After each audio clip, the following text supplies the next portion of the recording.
অনেক দিন যাবৎ প্ল্যান করছিলাম কক্সবাজার যাব। সো অলমোস্ট কক্সবাজার কিন্তু চলে এসেছি অনেক কষ্টের পরে। মানে বাসে উঠতে পারি না, অনেক কষ্ট হয়েছে। তো যাই হোক, এই তো কক্সবাজার এসে ফার্স্ট অফ অল হচ্ছে রুম বুক করে নিয়েছি। তো এইটা হচ্ছে পরের দিন ছিল। আগে হচ্ছে আমরা অন্য একটা রুমে ছিলাম।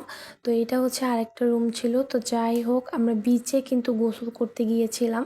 প্রচুর রোদ ছিল, আমাদের সানস্ক্রিন নেওয়া উচিত ছিল। তো এই তো অনেক ক্ষুধাও লেগে গিয়েছিল, কারণ অনেক জার্নি করে এসেছি। তারপর মুড়ি ভর্তা খেয়ে নিলাম। এইখানের কোনো খাবারই কেন জানি আমার কাছে একটু ভালো লাগে না। ভাত বলেন, পানি বলেন, কোনো কিছুই ভালো লাগে না। তো যাই হোক, আমি এনজয় করছিলাম। এখানে ঢেউটা এত বেশি সুন্দর, কি বলবো, মনটা জুড়িয়ে যায়। আমার তো ইচ্ছে করছিল আমি এখানেই থেকে যাই। তো তারপর একটু দৌড়াচ্ছিলাম, মানে আমার কাছে এতটা ভালো লাগতেছিল, হয়তো বা আমাকে দেখেই বুঝতে পারতেছো। তো যাই হোক, এইভাবে লাভ এঁকে তারপর নিজের প্রিয় মানুষের নাম লেখার আমার খুব ইচ্ছা ছিল। তো সেটাই আজকে পূরণ করলাম। অনেক ভিডিওতে দেখেছি, টিকটকে দেখেছি। তো আজকে নিজে থেকে হচ্ছে সামনাসামনি আমি লিখলাম। আমার কাছে খুবই ভালো লেগেছে।